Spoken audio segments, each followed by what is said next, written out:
예수님 부활하셨습니다. 여러분, 그 의미가 무엇입니까? 예수님이 부활하신 것이 저와 여러분의 삶 가운데 무슨 상관이 있습니까? 오늘 보면 고린도 교회 이 성도들도 예수님이 부활했다는 것을 알았습니다. 그러나 그 부활이 자신의 상과는 아무런 연관이 되어 있지 않고 있다는 것이에요. 우리 12절 말씀 한번 볼까요? 뭐라고 말씀하고 있는지. 12절이에요. 함께 읽어봅시다. 시작. 그리스도께서 죽은 자 가운데서 다시 살아나셨다 전파되었거늘 너희 중에서 어떤 사람들은 어찌하여 죽은 자 가운데서 부활이 없다 하느냐. 아멘. 너희 중에서, 지금 이들은 성도예요. 고린도 교회 성도예요. 예수님의 부활을 들었어요. 믿어요. 그런데 그 부활의 의미가 나와는 아무런 상관이 없다는 거예요. 부활이 있든 없든 무슨 상관인가? 부활이 뭐 있든 없든 그냥 이 세상 살면 되는 것이지 부활이 무슨 상관이 있나 말하는 성도들이 있다는 거예요. 여러분, 예수님의 부활이 왜 기쁩니까? 예수님의 부활절이 우리가 왜 기뻐하며 이렇게 함께 예배하고 있는 거죠? 계란 먹어서 기쁩니까? 아니면 우리가 광고는 드리지 않았지만 우리 교회에서 이번에 먹어요. 먹기 때문에 기쁩니까? 무엇 때문에 예수님의 부활이 이렇게 기쁨이고 즐거움이며 함께 이렇게 예배하며 나아가고 있습니까? 여러분, 예수님은 2000년 전에 이 땅에 오셨고 죽으셨고 부활하셨습니다. 아멘. 이건 역사적인 사실이에요. 또한 그것은 어떤 좋은 이미지를 말하는 것도 아니고요. 이것은요, 분명히 육체적으로 죽었다 살아나셨다는 그 메시아 사건이라는 것이죠. 여러분, 어떤 이 이야기는 전설의 이야기도 아니고요.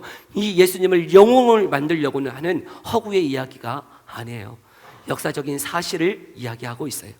이 기독교 안에서 이 부활이 없다면 모든 것이 헛되다 말하고 있어요.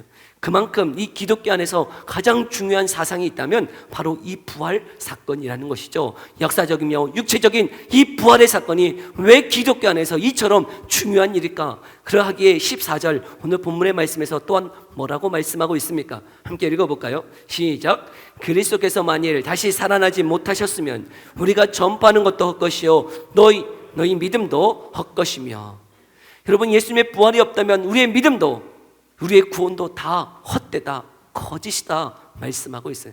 도대체 부활이 무슨 의미이길래 부활이 이처럼 우리에게 믿음도 구원도 허락하시는 것일까? 여러분, 이 부활의 의미를 우리 잠시 이렇게 상고할 터인데 이 부활의 의미를 다시 한번 되새기면서 함께 기뻐하고 함께 찬양하며 나아갈 수 있는 복된 시간 되어지기를 간절히 소망합니다.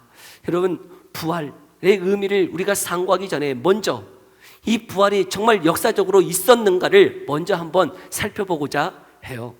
부활이 없다 말하는 많은 사람들이 있었어요. 왜냐하면 여러분, 사람이 죽었다가 살아나는 것, 그 일이 정말 가능합니까? 그거 정말 믿을 수 있어요? 여러분, 죽었다가 살아났다 믿을 수 있어요? 정말이에요? 그거를 믿지 못하는 많은 사람들이 있었어요. 그래서 예수님의 부활에 대해서 그거 거짓말이야 라고 말하는 크게 세 가지 설이 있어요. 첫 번째는요, 제자들이 도둑질했다는 거예요. 그들이 도둑질해 놓고는 그들이 뭐라고 얘기한다는 거예요? 예수님 부활했다 이야기하는 도적설이 있어요. 두 번째, 예수님이 죽은 것 아니었어. 예수님이 기절했었어. 십자가에 기절했다가 살아나신 거야. 기절설을 이야기하는 사람이 있어요. 세 번째, 제자들이 너무 예수님을 그리운 나머지 환상을 본 거야. 환상설. 여러분, 도대체 예수님의 부활은 역사적인 사실입니까? 또한 육체적으로 정말 죽었다가 살아난 것이 정말입니까? 여러분, 이것이 왜 이렇게 중요할까요? 이거는 역사적 사실이기 때문에 중요해요. 왜 그런가? 첫 번째, 여러분, 예수님은 제자들이 도둑질한 것이 아니었어요. 왜냐하면 예수님이 십자가에 죽으셨을 때에 제자들이 어떻게 했죠? 그 예수님 어떻게 했어요? 저주하고 부인하고 떠나갔어요. 그런데요, 예수님이 죽었을 때에 예수님이 다시 살아날 것을 믿었던 사람들이 있어요. 제자들은 믿지 못했는데요, 그 예수님이 죽었다가 살아날 것을 믿었던 무리들, 도대체 누구일까? 마태복음 27장 62절에서 66절 말씀인데요, 한번 볼까요? 마태복음 27장 62절에서 66절 함께 읽어봅시다. 시작. 그 이튿날은 준비일 다음 날이라. 대제사장들과 바리새인들이 함께 빌라도에게 모여 이르되 주여, 저 속이던 자가 살아있을 때에 말하되 내가 사흘 후에 다시 살아나리라 한 것을 우리가 기억하노니 그러므로 명령하여 그 무덤을 사흘까지 굳게 지키게 하소서. 그의 제자들이 와서 시체를 도둑질하여 가고 백성에게 말하되 그가 죽은 자 가운데서 살아났다 하면 후에 속임이 전보다 더 클까 하나이다 하니 빌라도가 이르되 너희에게 경비병이 있으니 가서 힘대로 굳게 지키라 하거늘 그들이 경비병과 함께 가서 돌을 임봉하고 무덤을 굳게 지키니라. 아멘. 여러분, 제자들은 믿지 못했어요. 근데 지금 누가 믿고 있어요? 바리새인들과 대제사장들이 그 예수님이 다시 죽었다가 살아날 것이다 라고 하는 그 말을 믿었어요. 그래서 어떻게 한 거죠? 그 무덤을 큰 돌로 임봉했어요. 도저히 그 돌을 옮길 수 없도록 임봉할 뿐만 아니라 경비병들도 세워서 그 무덤을 지키게 했다는 것이죠. 여러분, 그 제자들 지금 다 어디에 있어요? 다 떠나갔어요. 자신의 일상의 삶으로 다 돌아갔어요. 그들이 무슨 도둑질을 합니까? 그 예수님 죽어서 끝났다 생각하는 그들이 무슨 그 도둑질을 하려고 생각도 하지 않고 있어요. 그런 생각이라도 좀 해야 될 거 아니에요. 근데 그런 생각도 없어요. 그러나 대제사장과 바리새인들은 그 무덤을 지키고 있어요.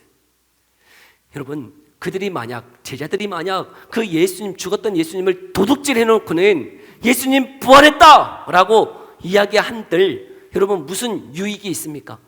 무슨 이익을 얻습니까? 돈을 많이 법니까? 대박 칩니까? 성공합니까? 여러분, 그들의 인생, 예수님이 부활했다라고 말한 이 제자들의 인생이 어떻게 되어졌죠? 어떻게 되어졌어요? 대박 쳤어요? 성공했어요? 아니요, 그들 다 순교했어요. 옥에 갇히기도 하고요, 매를 맞고요, 그들이 다 생명을 잃었다고요. 다 죽었어요. 죽임 당했어요. 무엇 때문에요? 예수님 부활했다고 하는 그 증거로 말미암아 그의 인생이 다 순교했어요. 돈 번 거 아니에요. 명예를 얻은 것도 아니에요. 여러분, 그들 다 죽었다고요. 근데 그것이 자신들이 도둑질 해놓고 거짓말로 그것을 위해서 증언하고 있다면 그런 삶이 얼마나 헛된 삶입니까? 제자들 그런 위인이 못 돼요. 여러분, 그들의 인생이 정말 변화된 것은 누구를 보았다는 거예요? 정말 부활하신 주님을 만났기 때문에 그 제자들의 인생이 변화되어졌다는 것이죠. 여러분, 그들이 정말 부활하신 주님을 만나지 않았다면 그들은 자신의 일상의 삶으로 돌아가 그냥 어부의 인생 살아갔을 것이에요. 그런데 누구를 만났다고요?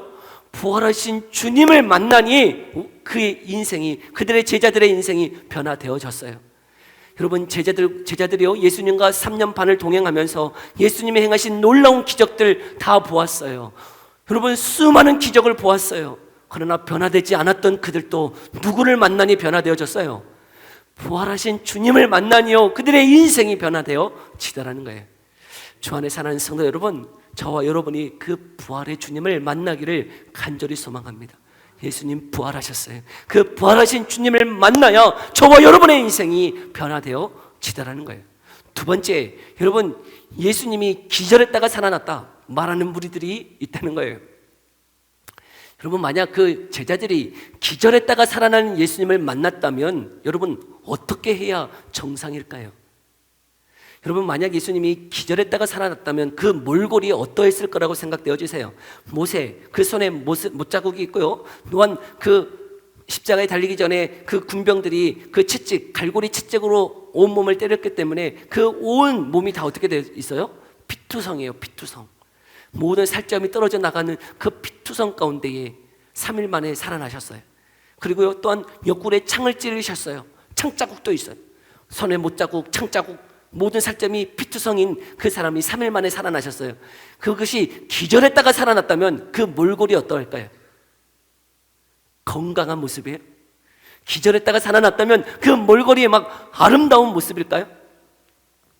저도요, 이 아킬레스건 수술 때문에 이렇게 병원에 있다가 한 일주일 있다가 퇴원했었는데, 여러분 어때요? 이 아킬레스건만 터져서 수술해서 이게 퇴원했는데 퇴원하자마자 막 뛰어다닙니까? 막 뛰어다니고 날아다녀요? 목발 짚고 여러분 이렇게 다니는 거 아니에요? 6개월 동안 목발 짚고 다니잖아요.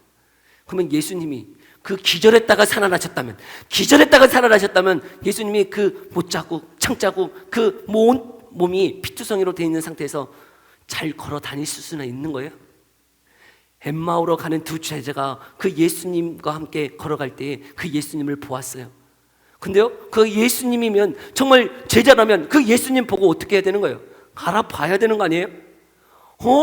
예수님이시네? 어디 아프신가?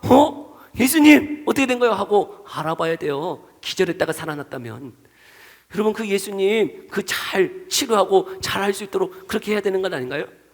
그러나 여러분, 이 제자들은 기절했다 살아나신 주님을 본 게 아니죠. 누구를 본 거예요? 부활하신 주님을 본 거예요. 여러분, 그 부활의 주님은 그 몸이 어떠했을까요? 예전의 몸이에요? 예전에 그런 육신의 몸이 아니었단 말이에요. 더 그 부활의 몸은 지금의 우리의 육체와 다른, 육체는 육체이나 지금의 육체와 다른 그 신령한 몸을 가지고 나타나셨다는 것이에요. 여러분, 그러하기에 그 제자들은 기절했다가 살아나신 주님을 보고 막 간증한 게 아니고요, 그 신령한 몸, 온전히 그 문도 통과하시는 그 신령한 몸을 통해서, 부활의 몸을 통해서 그 제자들은 그 부활의 주님을 만나고 예수님의 부활을 확신하며 증거했다는 것이죠. 아멘. 여러분, 우리의 부활, 우리도 부활할 것이에요. 그러나 그 부활의 몸은 지금 우리의 육체의 몸이 아니고요, 더 신령하고 더 아름다운 예수님이 가지셨던 그 몸으로 부활할 것이다 말씀하고 있어요. 세 번째, 제자들이 너무나 그리워한 나머지 환상을 본 것이다. 여러분, 제자들이 정말 예수님이 그리워해서 환상을 본 것일까?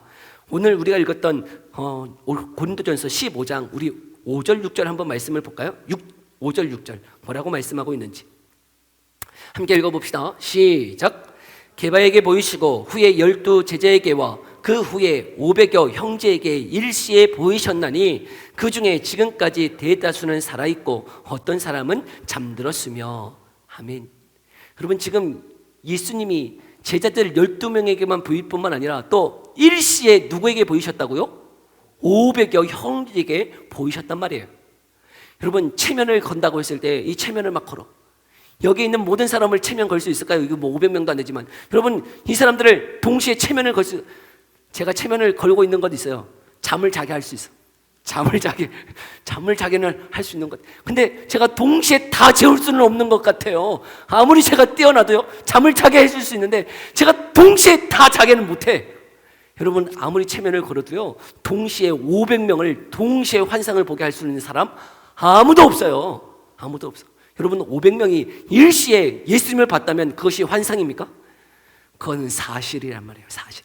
그래서 사도 바울도 뭐라고 얘기했냐면, 그것이 사실이기에 야, 너희도 지금 그렇게 증언하는 사람들이 지금 대다수가 살아있으니 한번 가서 확인해 봐라 라고 이야기하고 있는 거예요. 대다수가 살아있어. 야, 다 죽은 거 아니야. 그러니 너희들이 정말 확인해 봐. 여러분, 예수님의 부활은 사실이었어요. 역사적인 사실이었어요. 무덤이 열렸어요. 무덤이 열렸고요, 시체가 없고요, 그 시체가 없을 뿐만 아니라 제자들은 그 예수님을, 부활하신 예수님을 만났고 정말 그 신령한 몸으로 부활하신 예수님을 만났기에 그들의 인생이 변화되었고, 지금 또한 그 예수님의 부활을 믿는 모든 자의 삶이 변화되고 있다는 거예요. 전에 사랑하는 성도 여러분, 그 부활하신 주님을 만나는 저와 여러분의 역사 있기를 간절히 소망합니다. 그것이 역사적 사실이기, 정말 확실한 사실이기에 여러분, 성도들은 그냥 맹신을 하는 게 아니에요. 그냥 닥치고 믿는 게 아니에요. 닥신도 아니에요. 여러분, 분명한 사실을 우리는 보고 믿더라는 거예요. 그러나 분명한 사실이 있다고 해서 다 믿을 수 있는 것일까요? 그렇지도 않은 것 같아요. 분명한 사실이 다 있다고 그것을 보고 다 믿을 수 있느냐? 그렇지가 않아요. 거기에는요, 하나님의 은혜가 있어야 되더라는 거예요. 여러분, 우리는 맹신하고 닥신은 아니지만, 여러분, 분명한 우리의 이성으로 그것을 바라보면서 믿기를 소망하지만, 여러분, 우리의 이성으로, 우리의 모든 합리적인 논증으로 그것을 믿는 것이 아니라요, 정말 성령께서 주시는 믿음으로 이 모든 일들을 확신하며 믿더라는 것이죠. 저와 여러분 가운데 그런 믿음이 있어지기를 간절히 소망합니다. 그렇다면 정말 예수님이 부활하셨고 역사적으로 육체적으로 부활하신 주님이 정말 맞다면 도대체 그 부활의 의미가 무엇일까요? 왜 부활하셨어요? 예수님 우리에게 계란 주시려고 부활하신 건 아니시잖아요. 여러분, 그 예수님이 부활하신 이유가 무엇일까요? 첫 번째, 예수님의 부활은요, 바로 우리를 구원하시기 위해서, 우리를 의롭다 하시기 위해서 부활하셨다는 것이. 도대체 이게 무슨 말인가? 오늘 본문 15장 17절에는 이렇게 말씀하고 있어요. 그리스도께서 다시 살아나신 일이 없으면 너희가 여전히 죄 가운데 있을 것이요. 여러분, 예수님의 부활이 없다면 우리가 여전히 어디 가운데 있다고요? 죄 가운데 있을 것이다 말씀하고 있어요. 여러분, 예수님이 저와 여러분들을 위해서 십자가 지셨잖아요. 십자가 지셨잖아요. 그러면 죄 사함을 다 받은 것 아닌가요? 그런데 그리스도의 부활이 없다면 너희는 여전히 죄 가운데 있을 것이다 말씀하고 있어요. 도대체 이 말의 의미가 무엇일까? 더 구체적으로요, 로마서 4장 25절에 보면 이렇게 말씀하고 있어요. 로마서 4장 25절 함께 읽어볼까요? 시작. 예수는 우리가 범죄한 것 때문에 내줌이 되고 또한 우리를 의롭다 하시기 위하여 살아나셨느니라. 아멘. 이 의미가 도대체 무슨 의미일까?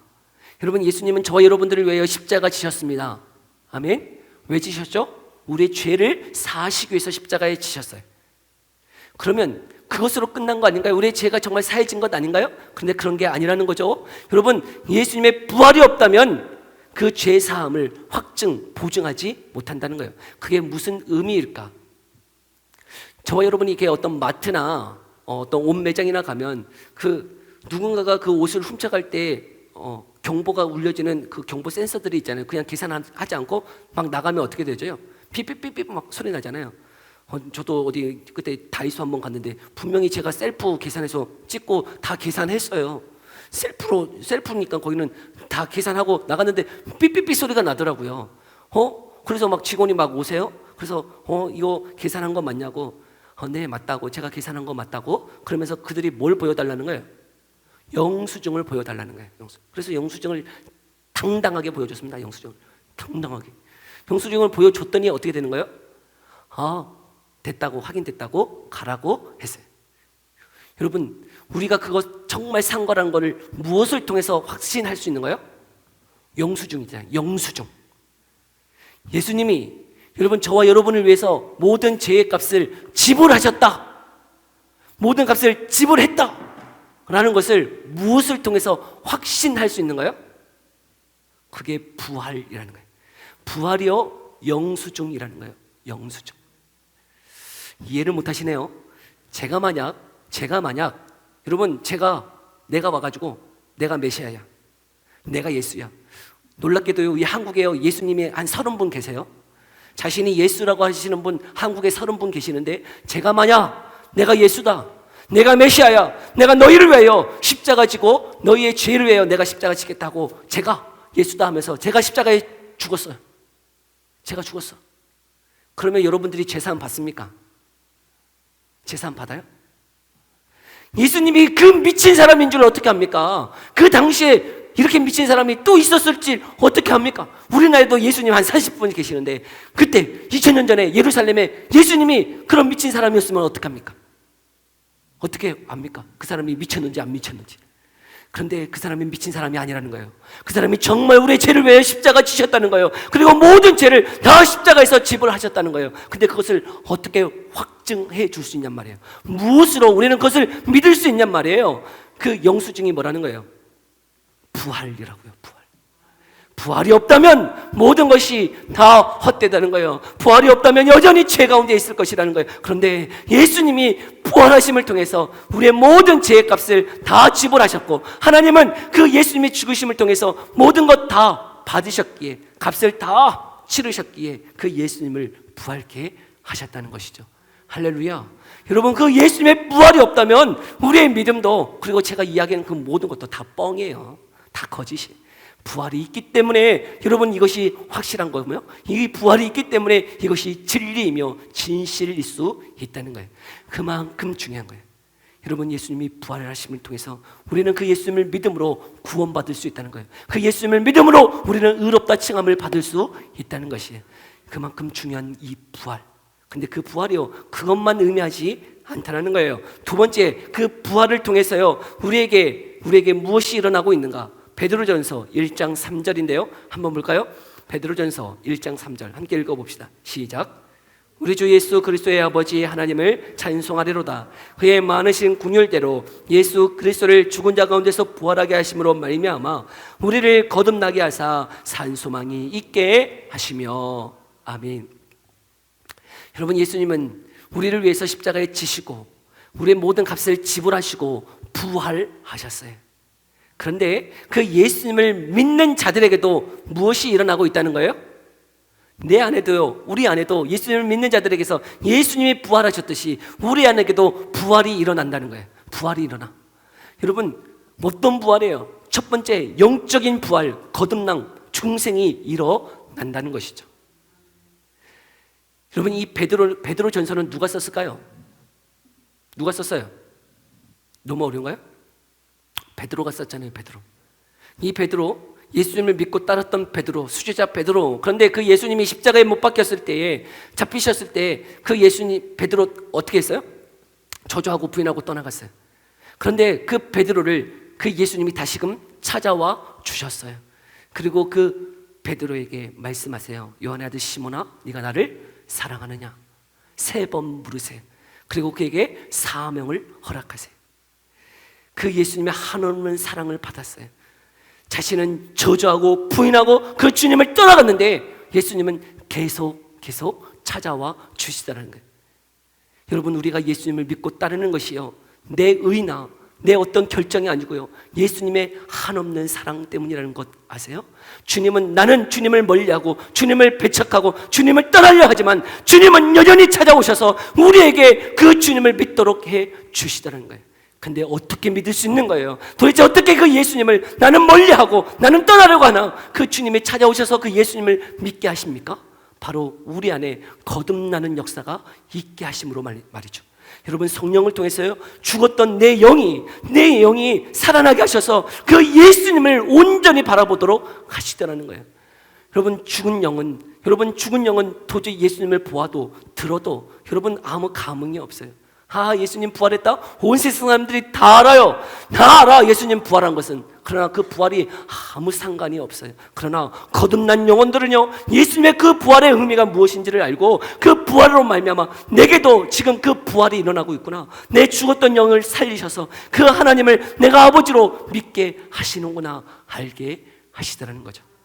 전에 사랑하는 성도 여러분, 예수님이 부활하셨어요. 그러나 그 부활이 나에게 어떻게 적용되어지냐면 내 영혼을 거듭나게 하시고 살리시는 일로 지금 내게 적용케 하시더라는 거예요. 전에 사랑하는 성도 여러분, 그 예수님의 부활을 저와 여러분들이 경험하며 걸어가기를 소망합니다. 그 부활이 없다면 그 예수님을 나의 주라고 고백할 수 없어요. 그 내 영을 살리시는 성령으로 말미암아 저와 여러분들이 예수님을 믿을 수 있다 말씀하세요. 근데 그것이 끝이 아니고요, 3번째, 마지막 때에 또 무엇이 있게 하셨는가? 우리 고린도전서 12장 20절 말씀 마지막으로 한번 읽어볼까요?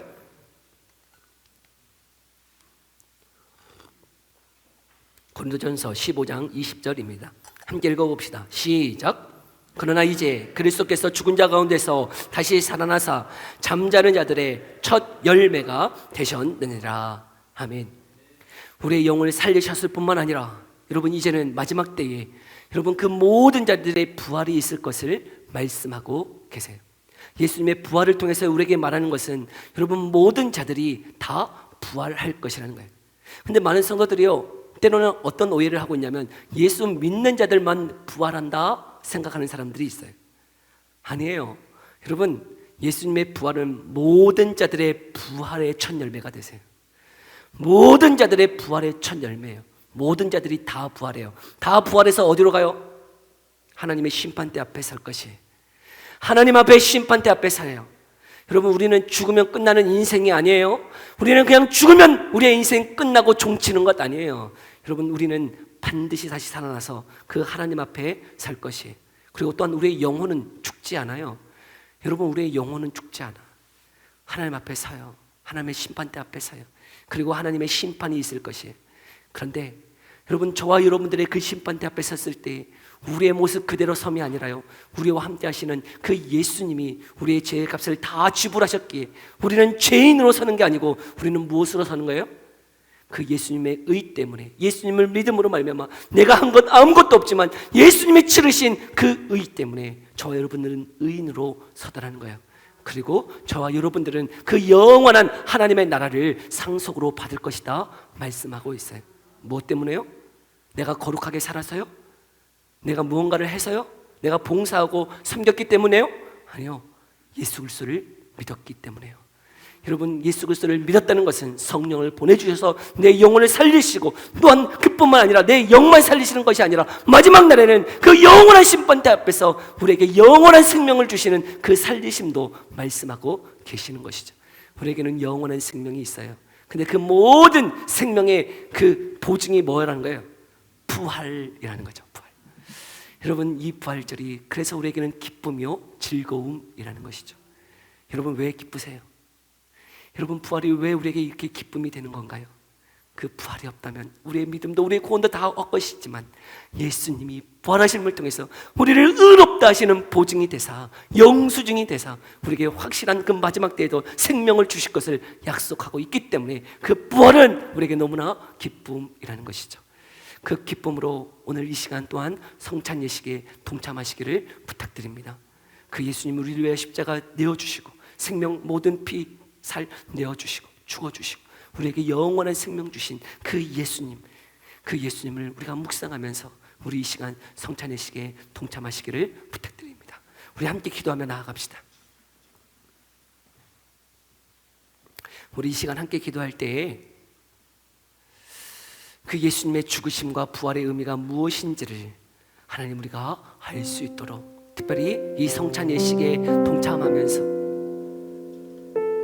예수님의 살과 그 피, 예수님의 죽으심과 부활의 그 의미를 상고하면서 이 성찬 예식에 우리가 참여할 때 하나님 그 예수 그리스도와 연합되어지는 은혜, 하나 되어지는 은혜 우리가 누리며 걸어갈 수 있는 시간 되게 해달라고, 우리 이 시간 그 기도 제목 가지고 함께 기도하고 제가 기도하겠습니다. 살아계신 하나님 감사합니다.